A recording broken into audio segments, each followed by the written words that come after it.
late one night. Please don't be confused by something else you imagine. We dance on the edge to avoid legal action. Not long ago, in lands far from LA, 'twas a sparkling district that started to fade. The have-it-alls were too in love with their faces, and the want-it-alls were caught in a war of the races. To further the rift between most of the people, the news declared war on what was loved under steeple.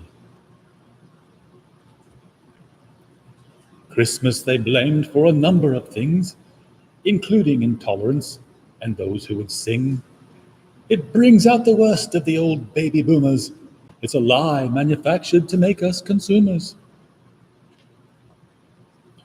The offended got together to protest a school where Christmas was celebrated with log and the Yule. While high in a gold tower with his name on the door lived a man who had it all, but wanted something more. Swimming hula might have made him content, were it not for his vanity, which nothing could dent. 'Cause if no one knew he was, then what's it all meant? With a snap of his fingers, he knew in an instant how to be admired and desired by lady and gentleman. I'll be the top doggiest dog of all, President.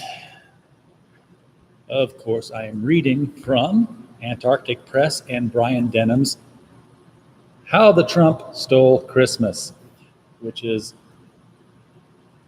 beautifully done in this foil reflective cover. I hope that picks on the camera well there. Oh, we got some lights, some sparkly little Christmas lights.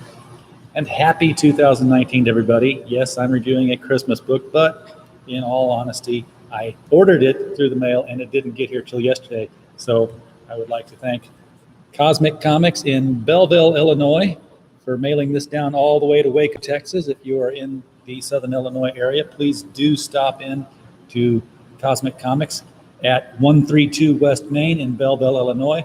They did not send this for free. I did buy it, so it's not a paid testimonial. This is just a thank you. I got the book.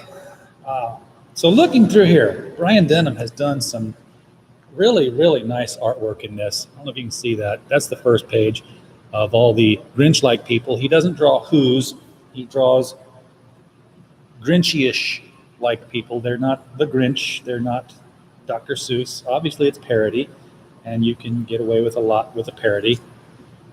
And in this particular story, the Trump decides to become president, and in doing so, he votes for himself. And it turns out that everyone else is just so content and fat and sleepy and happy and tired that he was the only one who voted. So he won by 1-0, which it's funny because everyone's sitting here saying, who voted for him? Not me. I didn't know, not me. And the victory went to him instead of the Grand Dame. Now, I'm gonna show you two pictures here. One is Trump voting for himself, the Trump. He's dunking it into the voting basket. And that's a nice looking little Grinchish looking Trumpy going on there. I could get into that. I can see the resemblance. There's the build and belly and the smile and the hair. Yeah, that's the Trump. What I want to know is, who does Brian think that Trump ran against for president? Because that is not the hill. That's the Grand Dame that he voted against, that he beat out. That was one who was supposed to win. I'm sorry, that's far too attractive of a character to be Hillary Clinton. I mean, if you're going to do it, commit to the bit. You know, it was fine. It was good.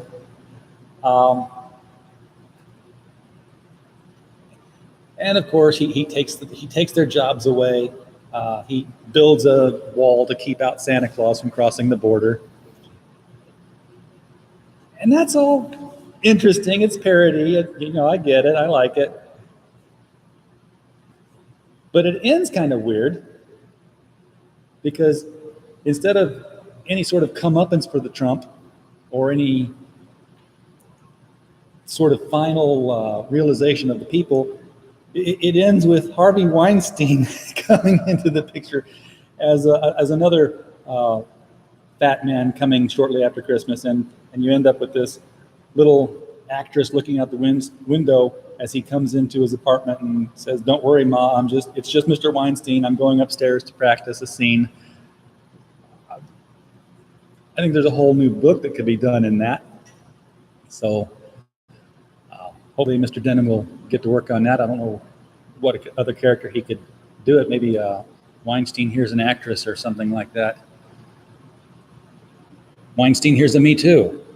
Yeah, okay, I could do that. Anyway, welcome to the live stream. I'm RJ Carter for criticalblast.com, and we have opened up the new year with 2 new articles that you can find on the site. One is our Bombshell for January 2019, and the Critical Blast Bombshell is a monthly feature where we focus on any single cosplayer and get into what makes them unique and how they work their art. And this particular month's January 2019's cosplay bombshell is Kelly Pointer. You've got to come in and see his Green Arrow. He does a great Denny O'Neil era Green Arrow.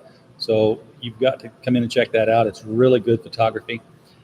And then we also have opened up the voting starting today for our best of 2018 in all categories. So you can vote for the best movie, the best streaming series, streaming television. It's basically the best serial. We say TV, but you know, things on Netflix, things on Amazon, they're not technically televised.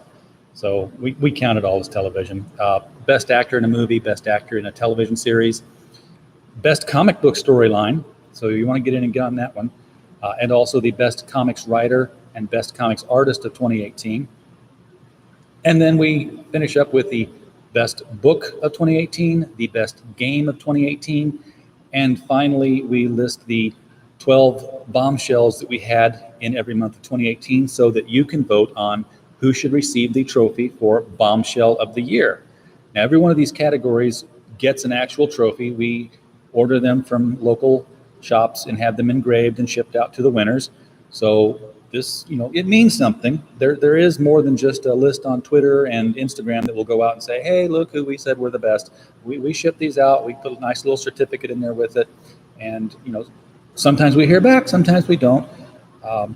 But it's fun. It makes it something a little bit greater than just your average little buzzy-like list of what's the best and what's the worst.